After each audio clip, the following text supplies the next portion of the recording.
नमस्कार साथियों, स्वागत है एक बार फिर आप सभी का आपके अपने YouTube चैनल जीतू सर की क्लासेस में।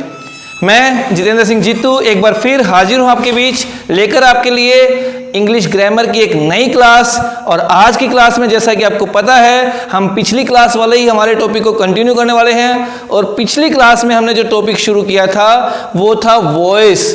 और वॉइस के बारे में साथियों मैंने आपको बताया था कि वॉइस जो है एक बहुत ही इम्पोर्टेंट टॉपिक है आपके लिए, ना केवल एकेडमिक स्तर पर बल्कि खास तौर पर जब आप किसी कम्पिटिटिव एग्जाम को फेस करते हो, ऐसा कम्पिटिटिव एग्जाम जिसमें इंग्लिश को प्रीफर किया जाता है, वहां पर आप ये मान के चलिए कि वॉइस की इंपॉर्टेंस आपके लिए बहुत ज़्यादा बढ़ जाने वाली है। तो इसलिए साथियों फटाफट से चैनल को सब्सक्राइब कर लीजिए, बेल आइकन को प्रेस कर लीजिए, चैनल के अपडेट्स रेगुलर आपको मिलते रहेंगे। वो सभी साथी जिन्होंने अभी तक चैनल को सब्सक्राइब नहीं किया है वो फटाफट से सब्सक्राइब कीजिए, अपने तमाम साथियों को बोलिए कि वो चैनल से जुड़ें ताकि चैनल पर मिलने वाले यूजफुल वीडियोस का वो फायदा उठा सकें। तो आइए साथियों बिना कोई वक्त गवाए हम शुरू कर लेते हैं आज की हमारी क्लास, जो कि है वॉइस का हमारा सेकेंड लेक्चर। और पिछले लेक्चर के दौरान, पिछली वीडियो के दौरान आपने पढ़े थे प्रेजेंट इंडेफिनाइट टेंस के जो विभिन्न पार्ट्स होते हैं उनके जनरल सेंटेंसेस वॉइस में कन्वर्ट कैसे किए जाते हैं। यानी कि प्रेजेंट इंडेफिनाइट टेंस के अंदर पूछे जाने वाला कोई भी सेंटेंस जो होगा एक्टिव वॉइस में अगर होगा उसे आप पैसिव में कैसे कन्वर्ट करेंगे, और जब आपने पैसिव में उसको कन्वर्ट करना सीख लिया तो आप वापस रास्ते पे कैसे आएंगे, मतलब उसे एक्टिव में आप कैसे लेके आएंगे, ये हम पिछली क्लास के दौरान कर चुके हैं। तो हम आज की जो हमारी क्लास होगी उसमें हम आगे बढ़ेंगे। और जब हम आगे बढ़ेंगे तो अगला जो हमारा रूल होगा, पिछली क्लास के दौरान हमने 4 रूल्स हमारे किए थे, आज हमारा जो 5वां रूल होने वाला है वो होगा सबसे पहले क्या, पास्ट इंडेफिनाइट टेंस के सेंटेंसेस। पास्ट इंडेफिनाइट टेंस, अब मैंने आपको पिछली क्लास के दौरान भी बताया था कि आपको टेंसेस के नाम देखकर घबराने की जरूरत नहीं है। टेंसेस का ऐसा कोई झमेला वॉइस के अंदर नहीं होता है। सिर्फ क्या है कि जनरली जो सेंटेंस किसी भी टेंस के अकॉर्डिंग लिखा गया है हमें इसलिए उस टेंस का पता होना चाहिए कि वो किस टेंस के अकॉर्डिंग है। इसके अलावा टेंसेस यहाँ पर आपको किसी तरह से परेशान करने वाले नहीं हैं। तो देखिए हम देखते हैं पास्ट इंडेफिनाइट टेंस की जो जनरल फॉर्मेशन होती है वो हमेशा किस में होती है, एक्टिव वॉइस में। मैंने आपको पिछली वीडियो के दौरान बताया है कि किसी भी टेंस की जो एक जनरल फॉर्मेशन होती है वो हमेशा ही एक्टिव वॉइस के अंदर होती है। तो पास्ट इंडेफिनाइट टेंस की हमें फॉर्मेशन पता है क्या होती है, सब्जेक्ट प्लस हमारे पास वर्ब की सेकेंड फॉर्म होती है प्लस हमारे पास होता है क्या, ऑब्जेक्ट। ये हमारी एक जनरल फॉर्मेशन है पास्ट इंडेफिनाइट टेंस की। अब जब ऐसी फॉर्मेशन में दिए गए किसी भी सेंटेंस को आप पैसिव वॉइस में कन्वर्ट करना चाहेंगे तो मैंने जैसे आपको बताया था कि आपको जो जनरल फॉर्मुलेशंस लगानी है आप वो लगाइए, आपका सेंटेंस ऑटोमेटिकली तैयार हो जाएगा। आपको कुछ ज़्यादा करने की ज़रूरत है ही नहीं। देखिए क्या करना है, ऑब्जेक्ट को आगे लेके आना है। जो भी आपको ऑब्जेक्ट दिया जाएगा उस ऑब्जेक्ट को आप आगे लेके आइए। ये नए सेंटेंस का एक तरह से हमारे लिए सब्जेक्ट बन जाएगा।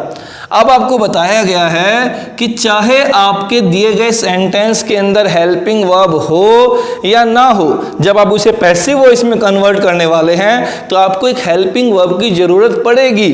और हेल्पिंग वर्ब का पता कैसे लगेगा, तो ध्यान रखना आपको, जब भी आपको वर्ब की सेकेंड फॉर्म दी जाए यानी कि सेंटेंस पास्ट इंडेफिनाइट का हो तो ऐसे में आपको जो एक जनरल हेल्पिंग वर्ब होती है पास्ट टेंस की वो क्या है, वॉज या वह, उसे आपको हेल्पिंग वर्ब के रूप में ले लेना है। आपको देखना है जो आपका नया सब्जेक्ट बना होगा वो अगर सिंगुलर फॉर्म में है तो आपको वॉज लगाना है, अगर वो प्लूरल है तो आपको वर लगाना है। आपकी हेल्पिंग वर्ब आपके पास आ गई। तीसरे स्टेप पे हमें चाहिए होता है जो वर्ब दी गई है उस वर्ब का पास्ट पार्टिसिपल रूप। और पास्ट पार्टिसिपल रूप आपका कौन सा होता है, इसका वो है वर्ब की थर्ड फॉर्म। तो देखिए वर्ब तक हम पहुंच गए हैं। अब आपको चाहिए होती है एक प्रीपोजिशन। जैसा आपको पिछली वीडियो के दौरान बताया गया है कि प्रीपोजिशंस आमतौर पर जो वॉइस के अंदर इस्तेमाल होती हैं वो बाय है, इन है, टू है, विद है, इस तरह की प्रीपोजिशंस इस्तेमाल होती हैं। लेकिन जनरली मैक्सिमम सेंटेंसेस में जो यूज़ होती है वो होती है क्या, बाय। तो हम मैक्सिमाइज की तरफ जाएंगे, हम बाय को यहाँ पर लिख लेते हैं। इसके अलावा मैंने आपको बताया है सेंटेंसेस की नीड के अनुसार आपको बाय की जगह इन भी लगाना पड़ सकता है, टू भी लगाना पड़ सकता है, विद भी लगाना पड़ सकता है। तो बाय हमने यहां पर लिया है, प्लस आपको जो सब्जेक्ट होगा वो चला जाएगा सेंटेंस के एंड में एज एन ऑब्जेक्ट। यहां पर ये एक ऑब्जेक्ट की तरह काम कर रहा होगा, इसलिए हम इसको इस तरह से लिख लेते हैं। तो ये हमने पास्ट इंडेफिनाइट टेंस का जो आपको सेंटेंस कोई दिया गया होगा उस सेंटेंस को किस तरह से आपको वॉइस के अकॉर्डिंग पैसिव वॉइस में कन्वर्ट करना है वो मैंने आपको बता दिया है। अब बस हमारे पास बचता क्या है, एक जर्नल किसी एग्जाम्पल के जरिए हम इसको समझ लेते हैं कि क्या हमें कोई सेंटेंस जब मिलेगा उसे हम खुद से कन्वर्ट कर पाएंगे या नहीं कर पाएंगे। देखते हैं। जैसे कोई भी एक सेंटेंस लेते हैं हम, my father gave me a pen. My father gave me a pen.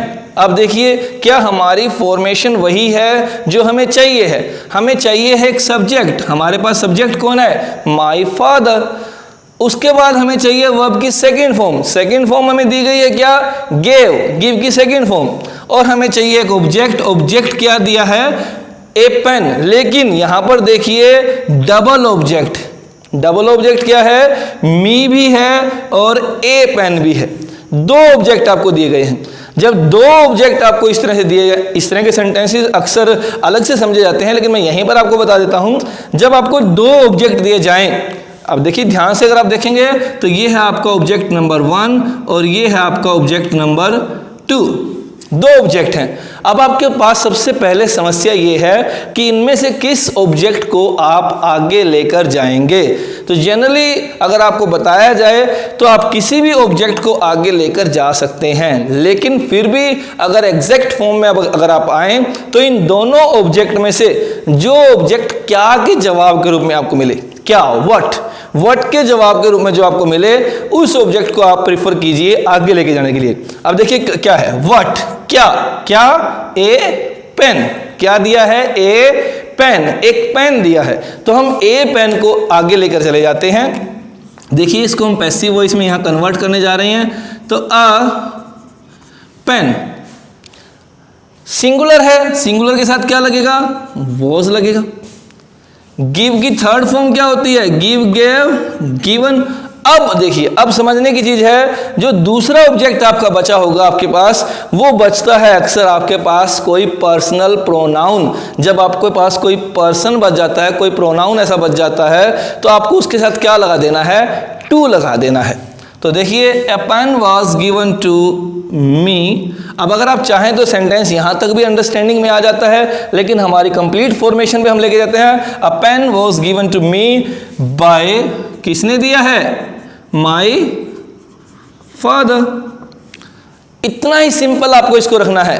A pen was given to me by my father. अब जो दूसरा हमारा ऑब्जेक्ट है, अगर बाई चांस कोई स्टूडेंट उस ऑब्जेक्ट को आगे ले जाए तो हमें क्या करना होगा, कुछ भी नहीं करना है, टेंशन में नहीं आना है आपको। बस आपको अपनी जर्नल फॉर्मेशंस को नहीं भूलना है कि आपको करना क्या क्या है। करना आपको वही है, बस दो ऑब्जेक्ट्स हैं इसलिए थोड़ी सी उलझन है। उन दोनों ऑब्जेक्ट्स को आपस में सेटिस्फाई करवाना है। कैसे करवाएंगे, देखिए हम मी को आगे लेके जा रहे हैं। मी जब आगे जाएगा तो क्या बन जाएगा, आई के साथ भी क्या लगेगा, वॉज।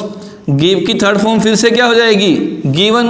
I was given. अब देखिए, अब जो दूसरा ऑब्जेक्ट आपका बचा है वो कोई पर्सन नहीं बचा है, मतलब पर्सनल प्रोनाउन नहीं बचा है, वो एक जर्नल ऑब्जेक्ट बच गया आपका कोई भी। तो उसके साथ आप टू नहीं लगाओगे, उसको आप यूं का यूं लिखोगे, a pen was given, I was given a pen, किसके द्वारा दिया गया है, बाय माई फादर, कि मेरे फादर साहब ने मुझे एक पेन दिया है। तो ये था आपका पास्ट इंडेफिनाइट टेंस के अंदर अगर कोई सेंटेंस पूछा जाता है तो उसको कन्वर्ट कैसे किया जाना है। अब एक चीज को और समझिएगा, अब ये तो है एक सिंपल सेंटेंस। अगर सेंटेंस आपके पास दिया गया हो नेगेटिव फॉर्म में, नेगेटिव फॉर्म में जब सेंटेंस दिया जाएगा आपके पास, तो उस सेंटेंस के अंदर आपको एक हेल्पिंग वर्ब भी ऑलरेडी दी होगी। तो आपको उसके साथ क्या करना है, नेगेटिव जब होगा तो आपको कैसे दिया जाएगा sentence, subject plus helping verb क्या होती है नेगेटिव सेंटेंस में, पास्ट इंडेफिनिट में डिड प्लस नॉट लगा होता है प्लस वर्ब की फर्स्ट फॉर्म होती है और साथ में क्या होता है आपका ऑब्जेक्ट होता है। बस चीज़ वही रहेगी, आपको समझ के रखना है कि कौन सी चीज़ आपको प्लेस कहाँ पर करनी है। अब ऑब्जेक्ट एंड में है, इसको आप जब पैसिव वॉइस में कन्वर्ट करोगे तो आप ऑब्जेक्ट को आगे लेकर आओगे। चीज़ें वही हैं, यहाँ क्या दिया इन्होंने हेल्पिंग वर्ब, हमें भी क्या लगानी है हेल्पिंग वर्ब, लेकिन कौन सी हेल्पिंग वर्ब समझ के रखना है। हमारे पास हेल्पिंग वर्ब कौन सी है, वॉज या वर है, तो आपका ये डिड जो होगा ये ऑटोमेटिकली क्या हो जाएगा, खत्म हो जाएगा और हमारी जो हेल्पिंग वर्ब हमारे पास थी वो क्या थी, वॉज या वर थी, वो आ जाएगी। हेल्पिंग वर्ब के बाद नोट दिया गया है तो हम भी नोट लगाएंगे, प्लस हमें पता है हमें पार्टिसिपल फॉर्म लगानी है तो हम थर्ड फॉर्म लगाएंगे, प्लस वही चीज़ क्या है बाय है और आपका सब्जेक्ट एंड में आ जाएगा। तो यही आपको ध्यान रखना है कि आपको जो हेल्पिंग वर्ब पता है आपको वही लगानी है, चाहे कुछ भी दिया गया हो, आपको उससे कोई मतलब नहीं है। आप ये मत सोचिए कि डिड कहाँ गया, इस डिड की जगह ही इस हेल्पिंग वर्ब ने, जो आपकी नई हेल्पिंग वर्ब थी उसने ले ली, आपका वो डिड ऑटोमेटिकली वॉज या वर में कन्वर्ट होकर आपके पास आ गया है। अब देखिए अगर यही सेंटेंस नेगेटिव में होता तो सेंटेंस होता my father did not give, अब यहां पर क्या होता डिड नॉट गिव, बस हमारा भी चेंज करते वक्त क्या होता है, a pen was not given, वहीं पर वो चेंज हो जाएगा, बाकी सब कुछ ऐसा का ऐसा ही चलेगा। आपको किसी तरह की फालतू की कोई भी चीज़ उसके अंदर घुसाने की आवश्यकता नहीं है।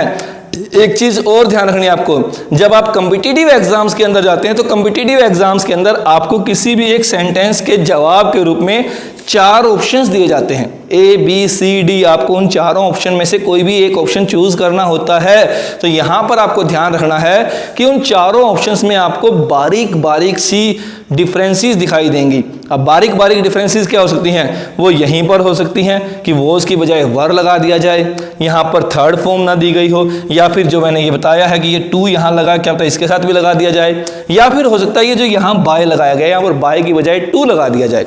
तो आपको इसलिए हर चीज़ ध्यान में रखनी है। आपकी एकेडमिक क्लासेस चल जाती हैं कि एकेडमिक क्लास में अगर आप छोटी मोटी गलती करते हो तो उसको इग्नोर कर दिया जाता है, लेकिन कॉम्पिटिटिव एग्जाम में वही छोटी सी गलती या छोटी सी आपने अगर कोई एडिशन कर दी है तो वही आपका एक नंबर डिडक्ट करवा सकती है। और उस एक नंबर को डिडक्ट होने से बचाने के लिए आपको हर स्टेप का पता होना चाहिए कि हमें ऑब्जेक्ट किस तरह से लेके आना है, हेल्पिंग वर्ब कौन सी यूज करनी है, वर्ब का कौन सा रूप इस्तेमाल करना है, किस सेंटेंस के अंदर कौन सी प्रीपोजिशन लगनी चाहिए और सब्जेक्ट पीछे जाकर किस चीज के अंदर कन्वर्ट हो जाना चाहिए। एक एक स्टेप अगर आप क्लियर रखोगे तो आपका पूरा का पूरा सेंटेंस ऑटोमेटिकली ठीक हो जाएगा। ये था हमारा पास्ट इंडेफिनाइट टेंस की जो कन्वर्ट होगी पैसिव वॉइस, वो किस तरह से होगी। हम आगे बढ़ जाते हैं। आगे हमारे पास नंबर 6 पे कौन सा टेंस आ जाएगा, नंबर 6 पे हमारे पास आ जाएगा past continuous tense. Past continuous tense, past continuous tense में क्या करना है, पास्ट कॉन्टिन्यूअस टेंस भी लगभग इसी तरह से होगा। देखिए हम यहाँ पर लिख लेते हैं, टेंस का नाम चेंज कर लेते हैं हम, पास्ट कॉन्टिन्यूअस टेंस नंबर 6 पे हमारे पास आया है। जनरल फॉर्मेशन किसी भी टेंस की क्या होती है, हमेशा एक्टिव वॉइस में होती है। तो पास्ट कॉन्टिन्यूअस की जो जनरल फॉर्मेशन होती है वो क्या होती है, सब्जेक्ट प्लस वॉज या वर लगा होता है, प्लस कौन सी होती है वो, V1 प्लस ING फॉर्म में होती है, प्लस ऑब्जेक्ट। ये होती है आपकी एक general formation past continuous tense के सेंटेंस की। अब इसको कन्वर्ट कैसे करना है, मैंने आपको बताया है जनरल फॉर्मुलेशन को नहीं भूलना है, जो काम करने हैं वो करने ही है। ऑब्जेक्ट को आगे लेकर आएंगे, ये हम ऑब्जेक्ट को आगे लेके आए हैं। जब आपको हेल्पिंग वर्ब इस तरह से दी गई होती है तो आप उसी हेल्पिंग वर्ब के ग्रुप का इस्तेमाल कीजिए जो हेल्पिंग वर्ब का ग्रुप आपको दिया गया है। तो ये हेल्पिंग वर्ब का ग्रुप आपको यहाँ पर वॉज या वर दिया गया है, तो आपने इसी ग्रुप को उठाया। बस ध्यान रखना है कि जो नया सब्जेक्ट, ये ऑब्जेक्ट यहाँ पर एक तरह से सब्जेक्ट बनेगा ना, इस नए सब्जेक्ट के अकॉर्डिंग अब आपको लगानी है। जरूरी नहीं है कि यहाँ पर अगर वॉज लगा तो आप भी वॉज ही लगाएंगे। ग्रुप वही रहेगा, उस ग्रुप में हो सकता है यहाँ वॉज हो, आपको वर लगाना पड़ जाए क्योंकि नया ऑब्जेक्ट आपका क्या पता प्लूरल बन जाए। तो इस चीज़ का आपको विशेष ख्याल रखना है। अब जब किसी भी सेंटेंस में आईएनजी फॉर्म दी जाए, तो मैंने आपको पिछली वीडियो के दौरान भी प्रेजेंट कंटिन्यूअस टेंस करवाते वक्त बताया था कि आईएनजी जब भी आपको वर्ब की फॉर्म दिखाई दे तो आपको बीइंग लगा देना है, और बीइंग लगा दिया समझ लीजिए आपने तड़के के अंदर हींग लगा दिया, यानी कि आपका सेंटेंस एग्जैक्टनेस की तरफ बढ़ गया है। अब आगे की चीज़ें हमें पता ही हैं, बहुत ही इजी हैं कि वर्ब की हमें पार्टिसिपल फॉर्म यानी कि थर्ड फॉर्म लेनी है, आमतौर पर लगाई जाने वाली प्रीपोजिशन बाय ले लेना है, प्लस आपका सब्जेक्ट जो है वो पीछे चला जाएगा एक ऑब्जेक्ट के रूप में। इसको हमने यहाँ पर पीछे रख लिया है, ये आपका सेंटेंस यहाँ पर इस तरह से तैयार हो जाएगा। मैंने बताया ना आपको सिंपल फॉर्मुलेशंस को नहीं भूलना है। सिंपल फॉर्मुलेशंस क्या है आपकी कि ऑब्जेक्ट आगे आएगा, हेल्पिंग वर्ब का जो ग्रुप दिया होगा वही रखना है आपको। आईएनजी फॉर्म में अगर वर्ब है तो आपको बीइंग लगाना है, वर्ब हमेशा आपको थर्ड ही लेनी है, प्रीपोजिशन आमतौर पर इस्तेमाल बाय होती है, सेंटेंस की डिमांड के अकॉर्डिंग आपको टू या इन लगाना पड़ जाता है या विद लगाना पड़ जाता है, और सब्जेक्ट आपका ऑब्जेक्ट के रूप में पीछे चला जाता है। तो ये था हमारा पास्ट कंटिन्यूअस का अगर हमें कोई सेंटेंस दिया जाएगा तो वो कैसे कन्वर्ट किया जाएगा। अब मैंने आपको पिछली वीडियो के दौरान भी बताया था, कुछ बच्चों की डिमांड आ रही है, बार बार पूछ रहे हैं कि सर हमें मैथ्स की भी ऑनलाइन क्लासेस की ज़रूरत है, तो हम मैथ्स के लिए किस चैनल को सब्सक्राइब कर सकते हैं। तो जो कोई भी बच्चा मैथ्स के लिए क्लासेस ढूंढ रहा है तो आपके लिए एक बहुत अच्छा ऑप्शन यूट्यूब पर है, वो है राहुल्स अकेडमी। राहुल्स अकेडमी के नाम से यूट्यूब पर आपके पास एक चैनल है, आप उस चैनल को सब्सक्राइब कर सकते हैं। वहाँ से आप अपने लिए बेहतरीन से बेहतरीन वीडियोज़ आप पा सकते हैं और अच्छे से आप मैथ्स के अपनी प्रॉब्लम्स को सोल्व कर सकते हैं, ना केवल एकेडमिक क्लासेस के लिए बल्कि आपके कॉम्पिटिटिव एग्जाम्स के लिए। कुछ बच्चों की क्यूरीज आ रही हैं कॉमर्स के लिए, वो कॉमर्स के लिए पूछ रहे हैं कि सर कॉमर्स के लिए हमारे पास कौन सा एक चैनल ऐसा होगा जहां से हम इस लॉकडाउन के दौर में जब हमारी क्लासेस नहीं हो रही हैं तो हम जहां से ऑनलाइन पढ़ाई कर सकते हैं। एक अच्छा कॉमर्स का जो आपके लिए चैनल होगा यूट्यूब पर वो है Dharmveer commerce classes. Dharmveer commerce classes, जी हाँ, बहुत ही बेहतरीन वहाँ पर वीडियोज़ हैं। मैंने खुद ने कॉमर्स को फॉलो किया हुआ है तो मैंने खुद ने भी वहाँ से वीडियोज़ देखे हैं और मुझे वो वीडियोज़ पर्सनल तौर पर बहुत अच्छे लगे हैं। मुझे लगा है कि किसी भी स्टूडेंट के लिए एकेडमिक स्तर पर ये वीडियोज़ बहुत उपयोगी हो सकते हैं, तो आप वहाँ पर जा सकते हैं, चैनल को सब्सक्राइब कर सकते हैं। वीडियो के लिंक्स हम डिस्क्रिप्शन में डाल देंगे, चैनल्स के लिंक। अगर आपको वो चैनल सब्सक्राइब करने तो आप डिस्क्रिप्शन में से उनके लिंक्स आप देख सकते हैं और उन्हें फटाफट से सब्सक्राइब कर लीजिए ताकि आपकी पढ़ाई बहुत बेहतरीन चलती रहिए। तो चलिए आते हैं हम हमारी वीडियो पर, हमारे इस टॉपिक पर। हमारा टॉपिक हमने देखे पास्ट कॉन्टिन्यूस को समझ लिया, फॉर्मेशन समझ लिया। अब हम एक एग्जाम्पल ले सकते हैं, एक हम कोई भी एक रैंडम एग्जाम्पल कहीं से भी हमारे पास किसी तरह का भी एग्जाम्पल। आप ये मत सोचिए कि यहाँ पर एग्जाम्पल्स हमें इजी स्तर पे मिल रहे हैं, एग्जाम्पल पता नहीं किस तरह पर आएंगे, किसी भी स्तर पे हो। आप समझ लीजिए कि आप क्रिकेट खेल रहे हैं, क्रिकेट में आपके सामने चाहे भुवनेश्वर कुमार बॉलिंग करवा रहे हैं, चाहे शोएब अख्तर बॉलिंग करवा रहे हैं, चाहे ब्रेटली बॉलिंग करवा रहे हैं, चाहे मैकग्रा बॉलिंग करवा रहे हैं, मतलब कोई भी बॉलर अगर आपके सामने बॉलिंग करवा रहा है तो आपका उस पर्टिकुलर किसी भी बॉल को खेलने का तरीका तो वही होगा ना, आपकी जनरल फॉर्मेशंस तो वही होंगी ना। आपको वो जनरल फॉर्मेशन किसी भी सेंटेंस में अप्लाई कर देनी है, आपका सेंटेंस ऑटोमेटिकली बन जाएगा।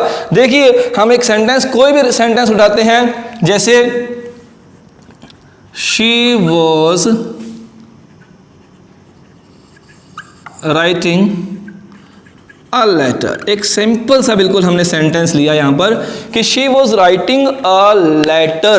अब देखिए हमारी क्या फॉर्मेशन वही है जो पास्ट कॉन्टिन्यूस में होती है। सब्जेक्ट हमारे पास है, हेल्पिंग वर्ब के ग्रुप में हमारे पास was है, हमारे पास V1 प्लस ing राइटिंग है और हमारे पास ऑब्जेक्ट के रूप में क्या है, a letter है। अब इसको हम कन्वर्ट करके देखते हैं पैसिव वॉइस में। पैसिव वॉइस बनाते समय आपको सबसे पहले क्या चाहिए, आपका ऑब्जेक्ट चाहिए। ऑब्जेक्ट हमारे पास क्या है, a लेटर ले लिया हमने।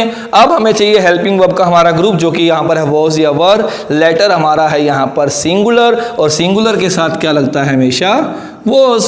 अब आईएनजी फॉर्म में जब वर्ब होती है तो मैंने आपको बताया आपको क्या लगाना है, बीइंग। वर्ब की लगानी है आपको कौन सी, third form. A letter was being written, कौन लिख रहा है, बाय। शी का क्या बन जाता है, हर। ये ध्यान रखना है आपको, a letter was being written by her. इतना सिंपल। अगर आप किसी भी सेंटेंस को, आप ये मत समझिए कि सिंपल सेंटेंस है तो सिंपली बन गया है। सेंटेंस कैसा भी होगा उसका तरीका यही होगा। मतलब कहने का ये है कि बाइक कोई भी हो, आपको पता होना चाहिए कि गियर्स कैसे लगाने हैं, उसकी क्लच कहाँ से दबानी है, रेस कितना देना है आपको। आप किसी भी बाइक को आसानी से ड्राइव कर सकते हैं। वैसा ही सेंटेंसेस के मामले में, सेंटेंस कैसा भी हो, आपको जनरल फॉर्मेशंस अगर पता है तो आप किसी भी सेंटेंस को बहुत ईजिली कन्वर्ट कर पाएंगे उन्हें अप्लाई करने के बाद। अब देखिए, अगर यही सेंटेंस आपको नेगेटिव दिया होता, जब ये सेंटेंस नेगेटिव दिया होता तो आपको हेल्पिंग वर्ब के तुरंत बाद नोट दिया गया होता, यानी कि वॉज वर्ब के तुरंत बाद क्या दिया गया होता, नोट। अब आपके पास सबसे बढ़िया चीज वो इसके अंदर क्या है ना, कि अक्सर स्टूडेंट्स कहा जाता है कि कॉपी करने में माहिर होते हैं। स्टूडेंट्स क्या होते हैं, कॉपी करने में माहिर, बहुत बढ़िया चीटर्स होते हैं। टीचर्स अपने सारे के सारे दांव खेलते रह जाते हैं और बच्चे अपना काम करके चले जाते हैं। तो आपको पता है ना उन चीज़ों का। अब देखिए, वाज वर्ब के बाद जब नोट दिया गया तो आपको भी क्या करना है, जहां आपका वॉज वर्ब आए उसके बाद नोट लगाएं। मतलब सेम टू सेम चीज़ों को कॉपी करना है, मतलब प्लेसिंग सेम रखनी है बस। वॉज वर्ब के बाद नोट है तो वॉज वर्ब के बाद ही नोट लगाएंगे। अगर सेंटेंस इंटेरोगेटिव आपके पास होगा तो ये आपकी जो हेल्पिंग वर्ब है वॉज वर्ब, ये सेंटेंस के स्टार्ट में दी गई होगी और आपने भी जो हेल्पिंग वर्ब यूज की है आप उसे कहाँ ले जाओगे, सेंटेंस के स्टार्ट में। आपका सेंटेंस इजीली बन जाएगा। लास्ट में इंटेरोगेशन का अगर साइन हो तो आप भी इंटेरोगेटिव का साइन लगा देंगे, सेंटेंस में कोई दिक्कत नहीं आएगी। तो ये हो गया हमारा पास्ट कॉन्टिन्यूअस टेंस, यानी कि हमारा रूल नंबर 6 वॉइसेस का। आगे बढ़ जाते हैं हम, हमारी गाड़ी को हम चला के रखेंगे। अगला हमारे पास जो नंबर 7 पे हमारे पास रूल आने वाला है, नंबर 7 पे हमारे पास क्या है, पास्ट परफेक्ट टेंस। परफेक्ट आ गई है चीज़ हमारे पास। क्या हमारे पास यहाँ पर हमें मिलेगा और क्या हमें यहाँ पर जोड़ना होगा जिससे सेंटेंस हमारा इजीली बन जाए। देखिए, सबसे पहले हमारे पास क्या दिया गया है, सब्जेक्ट दिया जाएगा पास्ट परफेक्ट में। पास्ट परफेक्ट में आपको हेल्पिंग वर्ब दी जाएगी क्या, हैड। सबसे बड़ी चीज आपके लिए काम की क्या हो जाएगी कि सिंगल ग्रुप है इसका, मतलब ग्रुप के अंदर ये सिंगल ही है, तो आपको सोचना नहीं है कि कहां पर क्या लगाना है। हैड है तो हैड ही लगेगा ऑटोमेटिकली। प्लस परफेक्ट टेंस के अंदर हमेशा दी जाती है क्या, वर्ब की थर्ड फॉर्म। तो ये भी आपके लिए काफ़ी लाभदायक हो जाएगी। कैसे हो जाएगी, आपको पता है जब आप पैसिव वॉइस बनाने जाएंगे तो पैसिव वॉइस में आपको थर्ड फॉर्म की ही ज़रूरत पड़ने वाली है और आपकी वो ज़रूरत ईजिली आपको यहाँ पर पूरी करके पहले से ही दे दी गई है। तो आपको फालतू माथा पच्ची फालतू प्रयास करने की ज़रूरत ही नहीं पड़ेगी। देखिए, ऑब्जेक्ट आ गया हमारा आगे as a subject, plus helping verb single grouping में है, यानी कि हैड है तो हमें हैड ही ले लेना है, चिंता फिक्र की बात ही नहीं है। अब आपको बताया है जहां परफेक्शन हो, हैज, हैव या हैड वाले सेंटेंसेस हो तो उसमें आपको क्या लगा देना है, हमेशा बीन लगा देना है। प्लस वर्ब की थर्ड फॉर्म यानी कि पार्टिसिपल फॉर्म आपको दी ही गई है, आपको मेहनत ही नहीं करनी पड़ी, आपके सामने बनी बनाई चीजें रखी हैं तो आप उसको उठाकर यूं कहीं लिख देंगे। प्लस आमतौर पर मैंने आपको पहले भी बताया है बाय का इस्तेमाल करते हैं तो हम यहाँ बाय का इस्तेमाल कर लेते हैं। प्लस आपका सब्जेक्ट चला जाएगा कहाँ, लास्ट में, एक ऑब्जेक्ट के रूप में वो काम करेगा और आपका सेंटेंस जो है उसकी फॉर्मेशन आपके सामने तैयार हो जाएगी। अब फॉर्मेशन तैयार है यानी कि आपके सामने पकवान बना हुआ है, भोग लगाना है, लगा लेते हैं। देखिए, आपका एक एग्जाम्पल, कोई भी रैंडम एग्जाम्पल हम उठाएंगे, जैसे they had finished their work. They had finished their work. अब देखिए आपके पास क्या क्या दिया गया है, सब्जेक्ट है, हेल्पिंग वर्ब है, थर्ड फॉर्म है और ऑब्जेक्ट है। बस हमारी फॉर्मेशन को मत भूलिए, जो चीज़ें हमें जहाँ लेके आनी होती है ले आइए, अपनी चम्मच उठाइए, अपना फोर्क उठाइए, नाइफ लीजिए, जो चीज़ आपको जिस तरह से खानी है, जिस टेस्ट से खानी है खाइए। तो देखिए, सबसे पहले हमारा ऑब्जेक्ट जो है आगे आ जाएगा, देयर वर्क, उनका काम। सिंगुलर है, हमें आवश्यकता भी नहीं पता लगाने की कि सिंगुलर प्लूरल क्या है, क्योंकि हेल्पिंग वर्ब हमारे पास सिंगल है तो हैड ही लगेगा। प्लस क्या लगेगा, been, their work had been, third form हमें दी गई है, फिनिश्ड हमें वही लगा देनी है, और बाय किसके द्वारा किया गया है, दे जो होता है वो पीछे जाकर क्या बन जाता है, ऑब्जेक्ट के रूप में देम बन जाता है। यानी कि दे को हम पीछे ले गए तो उसे क्या बना दिया हमने, देम। तो their work had been finished by them. इतना ही सिंपली आपको किसी भी सेंटेंस को बना लेना है। ध्यान रखिए, अगर नेगेटिव आपको दिया जाएगा तो मैंने बताया है आपको हेल्पिंग वर्ब के बाद ये जो जगह आपकी होती है, यहाँ पर आपको नेगेटिव वाली चीज जो होती है नोट वो दी जाती है। आपको भी क्या करना है, इसी जगह पर आपको पैसिव वॉइस अगर आप बना रहे हो तो नोट लगा देना है। अगर इंटेरोगेटिव होगा तो ये हेल्पिंग वर्ब सेंटेंस के शुरुआत में होगी, एंड में क्वेश्चन मार्क होगा।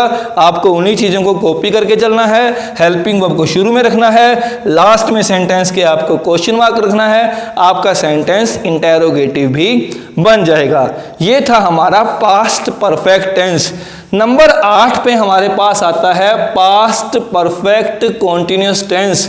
आप एक चीज को अपने दिमाग में बैठा लीजिए कि किसी भी टेंस का जो परफेक्ट कॉन्टिन्यूअस पार्ट होता है, किसी भी टेंस का, प्रेजेंट का ही नहीं, पास्ट का भी, पास्ट का ही नहीं, फ्यूचर का भी, किसी भी टेंस का जो परफेक्ट कॉन्टिन्यूअस पार्ट होगा वो पैसिव वॉइस में कन्वर्ट नहीं होता। यानी कि परफेक्ट कॉन्टिन्यूअस पार्ट के लिए पैसिव वॉइस में कोई रूल फॉर्म किया ही नहीं गया है, तो इसलिए आपको उसकी पैसिव वॉइस बनाने की आवश्यकता नहीं होती है। तो पास्ट टेंस के हमारे सभी की सभी चीज़ें खत्म हो गई हैं। हमारे पास टाइम है थोड़ा सा, तो हम थोड़ा आगे चल पड़ते हैं। अब नंबर 9 पर एक तरह से, क्योंकि नंबर 8 पे हमारे पास परफेक्ट कॉन्टिन्यूअस आया था, फॉर्मेशन नहीं बनी लेकिन टेंस हमारे पास था।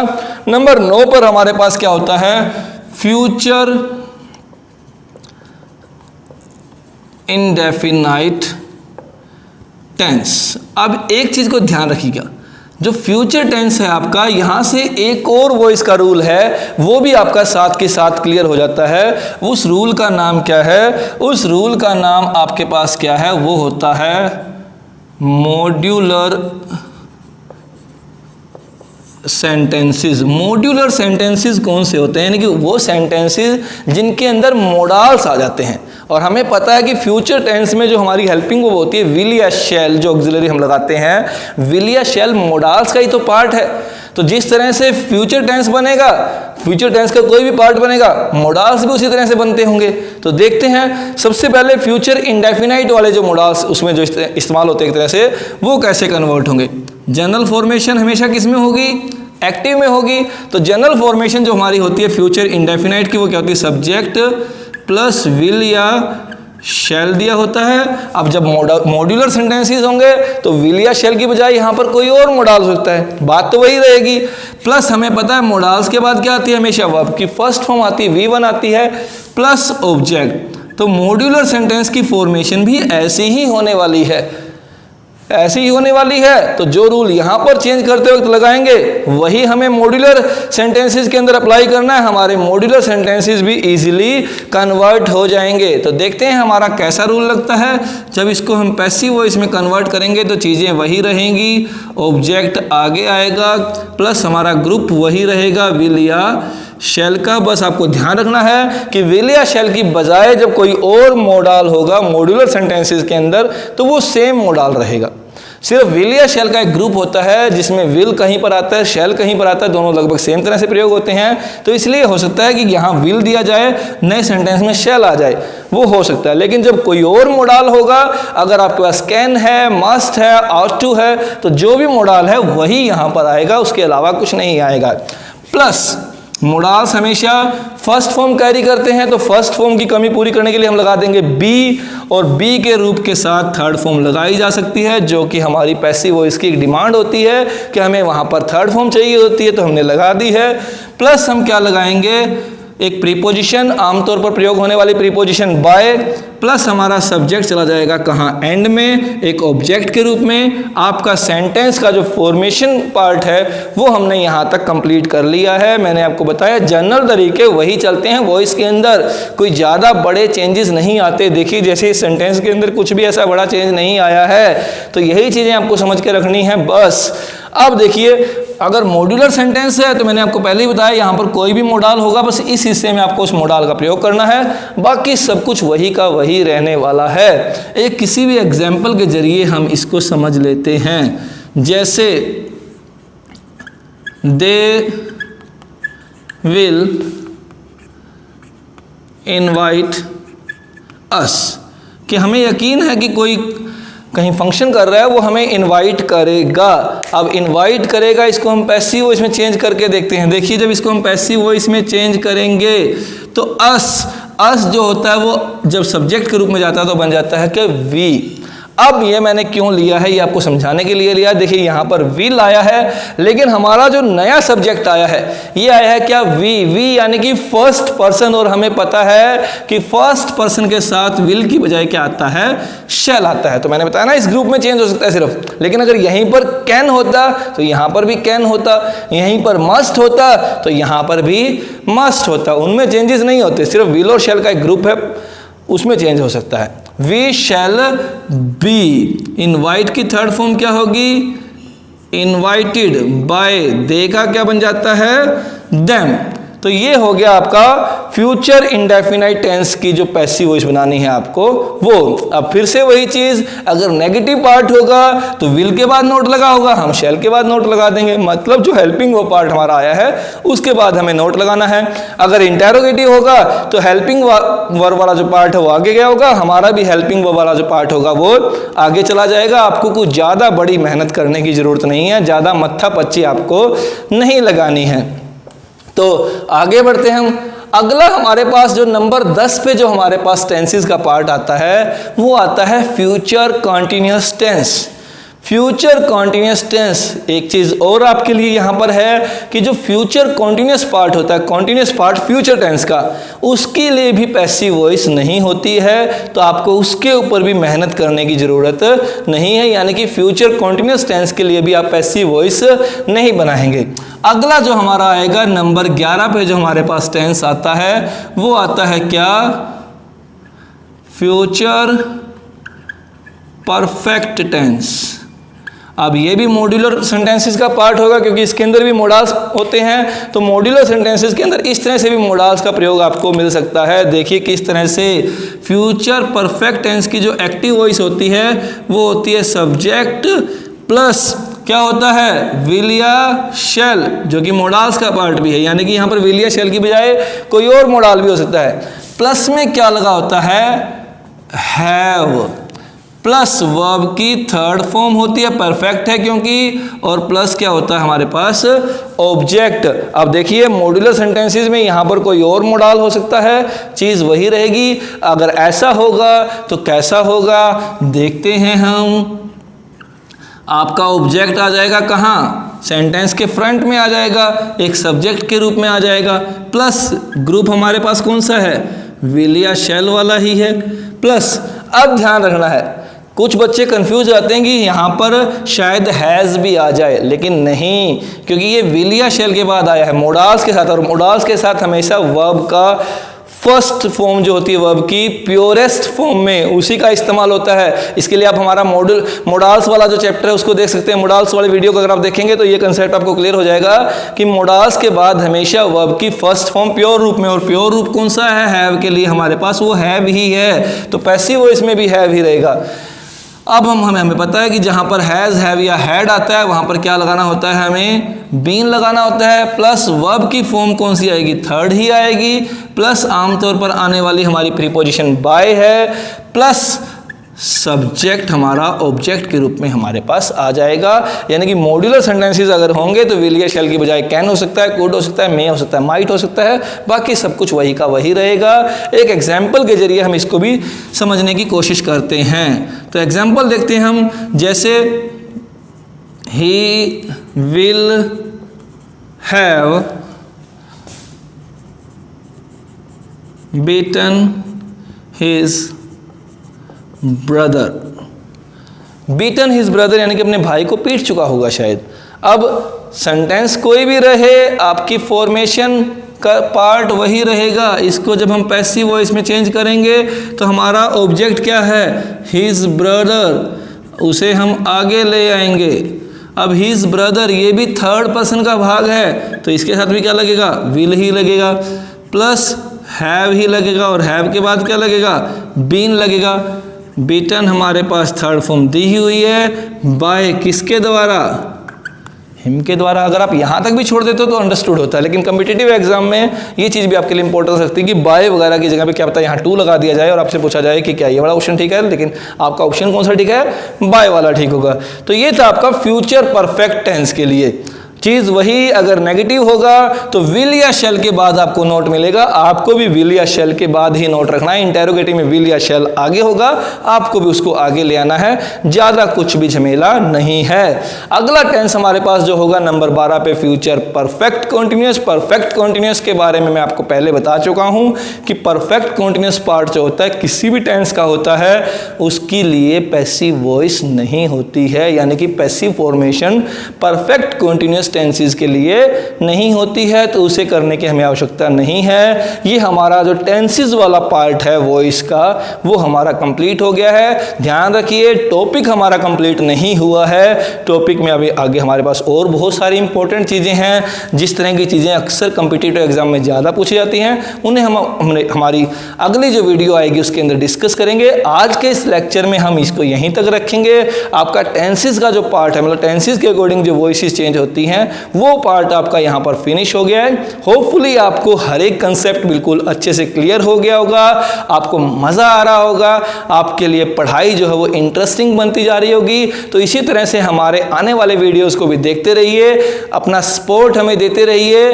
फिर से कहूँगा अपने आप को जोड़िए, अपने साथियों को जोड़िए, अपने आसपास वालों को जोड़िए, सबको बोलिए फटाफट चैनल को सब्सक्राइब करें और अच्छे से अच्छे वीडियोस को यहाँ से पाते रहें। बेल आइकन को जरूर प्रेस करें ताकि आपको अपडेट्स ऑटोमेटिकली जैसे ही चैनल पे कोई भी नया वीडियो पोस्ट होता है आपको अपने घर बैठे उसका अपडेट मिल जाए और आप उस वीडियो से चूक न पाएँ। अपने साथियों को भी यहाँ पर लेकर आइए चैनल पर, उन्हें जोड़िए चैनल से और उन्हें बोलिए कि चैनल को सब्सक्राइब करें ताकि ज़्यादा से ज़्यादा लोग इन वीडियोस का फ़ायदा उठा पाएँ।